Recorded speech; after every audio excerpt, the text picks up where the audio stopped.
Bonjour, une fois de plus, on vous dit un grand merci de nous suivre, d'être fidèles à tous ceux qui sont abonnés. Une fois de plus, merci à vous. Tout ce qui existe, y compris vous, y compris l'être humain, tout existe par des lois. Vous existez par des lois et moi, j'existe par des lois. On vous l'a dit. Il y a des lois humaines, les lois établies par l'homme. Ces lois peuvent changer avec le temps ou même au même moment selon les personnes. C'est pourquoi on vous dit souvent la norme est la force du plus fort. C'est-à-dire celui qui est fort. Lui, il peut décider tout seul, changer les lois, améliorer dans le sens qui va l'aider. En dehors de toutes ces lois humaines, il y a d'autres lois qu'on appelle des lois naturelles, des lois immuables. C'est de ça qu'on vous parle souvent. Quand tu veux être conforme, c'est la conformité, tu veux suivre ce que la société apprécie, tu veux suivre ce qui est établi autour de toi. Ça veut dire que tu respectes les lois humaines et tu seras apprécié par tout le monde. Ça, c'est la conformité. Mais attention, si tu t'habitues à respecter ces lois et qu'une autre personne, quelqu'un qui est plus fort, revient après, il change ses lois, ça sera très difficile pour toi. Tu vas encore t'adapter. Le mieux pour toi, pour respecter les lois humaines, le mieux il faut être fort parce que ce sont les forts qui établissent les lois. Sinon tu vas subir. Tu t'habitues à une loi, mais demain on change, tu es obligé encore d'adopter cette loi. Voilà ta vie. Donc les gens vont jouer avec ta vie. Il est plus simple. Il est plus simple. On a dit au-dessus de toutes ces lois humaines, il y a des lois naturelles. Les lois de la nature. Si tu respectes les lois naturelles, la probabilité que tu sois accepté dans la société, la probabilité est forte. Pour un début, ça va être compliqué parce que des fois, c'est difficile pour des gens d'accepter cette chose différente. Cette chose étrange selon eux parce qu'ils ne sont pas habitués à ces lois. Mais si on respecte les lois naturelles, c'est-à-dire on est conforme à la nature, c'est-à-dire il y a des choses qui sont prévisibles, ça va t'arriver. C'est-à-dire les bonnes choses vont t'arriver parce que tu es conforme. Et c'est Dieu qui établit les lois naturelles. Maintenant, imagine dans tout ça, quelqu'un qui ne connaît même pas les lois naturelles. Vous comprenez? Il connaît les lois humaines. Comment il va vivre? Donc, toutes ces situations malheureuses ou heureuses, lui, il va considérer ça comme une chance. Ça, il y a des mots magiques. Il va désigner ces situations avec des mots magiques. Chance, ça c'est un mot magique. Si quelque chose de malheureux l'arrive, il va accuser quelqu'un d'autre. Ou quelque chose, une bonne chose l'arrive, il va dire Dieu, chance. Non, il n'y a pas de hasard. Donc la bonne chose nous arrive parce qu'on a respecté certaines lois de façon consciente ou inconsciente.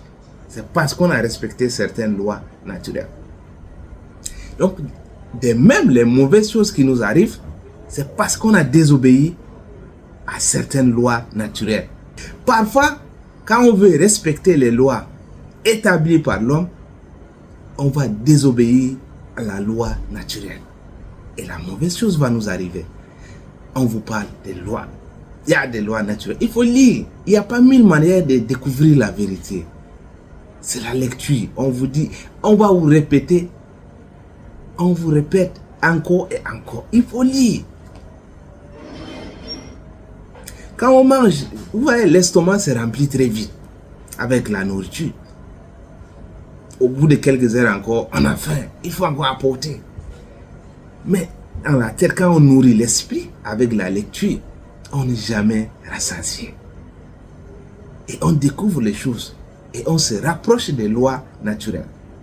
N'oubliez pas, il faut être conforme à la loi naturelle, même si en te comportant ainsi, et tu opposes les êtres humains, tu opposes la loi humaine. Vous voyez, les lois naturelles sont au-dessus des lois humaines. Les lois humaines changent, alors que les lois naturelles sont immuables. N'oubliez jamais ça. Quand on vous dit de lire, on a un livre. Lisez bien. La loi d'attraction. Lisez bien le titre. William Walker Atkinson. C'est dedans. Lisez, cherchez et lisez. Lisez, informez-vous. Informez-vous. Ça, ce n'est que sur les vibrations de la pensée ou la loi d'attraction dans le monde des pensées. Les vibrations de la pensée. Tout est vibration. Tout ce qui t'arrive, ce n'est pas un hasard. Tu l'as attiré. La bonne chose, tu l'as attiré. Et la mauvaise chose, tu l'as attiré. Je vous lis un passage dans le livre. Je vous lis un passage. Très rapidement, la page 63. Au 7e chapitre, il est écrit, je vous lis le passage. L'inquiétude est la fille de la peur. Si vous tuez la peur, l'inquiétude mourra faute de nourriture. Je ne vais pas poursuivre, je vais m'arrêter là. L'inquiétude est la fille de la peur. Si vous tuez la peur, l'inquiétude mourra faute de nourriture. Donc, si vous entretenez des pensées d'inquiétude, il nous dit c'est la fuite de la peur. Le point de départ, c'est la peur. Et après, ce qu'il nous dit dans le livre, c'est que vous désirez quelque chose. Tout le monde veut, ah oui, je désire, je veux être. Oui, j'ai la volonté. Mais c'est là on découvre que nous, on n'a pas de volonté. On ne désire pas vraiment.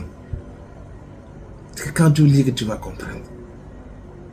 Si tu ne lis pas, c'est difficile pour toi. C'est pas impossible, mais c'est difficile pour toi. Et ça va te prendre du temps. Un livre peut te faire gagner 5 ans. Un livre peut te faire gagner 10 ans. Je vous dis, un livre peut te faire gagner 10 ans. Parce que certaines informations, pour les apprendre, tu ne peux pas vivre assez longtemps pour apprendre tout de toi-même. Et tu ne peux pas voyager, tu n'as pas ce temps pour faire le tour du monde, rencontrer tout le monde. Chacun te partage son expérience. Non. Mais le livre peut se déplacer, aller n'importe où. Tu vas voir. Et c'est quelqu'un qui est âgé plus que toi. Il te partage son expérience. Un livre, tu peux découvrir une information qui devait te prendre 10 ans. Tu peux découvrir cette information en une journée. C'est ça. Vous désirez quoi? Est-ce que vous avez la volonté? Vous dites oui, vraiment je désire. Non. On est des menteurs. Donc, William Walker Atkinson nous dit, est-ce que vous désirez la chose? Est-ce que vous désirez la chose? Comme un prisonnier, quelqu'un qui est en prison, qui désire une liberté. Si votre désir arrive à ce niveau, c'est que vraiment vous désirez la chose. Deuxième exemple, ce qu'il nous dit dedans. Est-ce que vous désirez la chose? Est-ce que vous aimez la chose comme une femme qui aime son enfant? Si vous regardez une femme,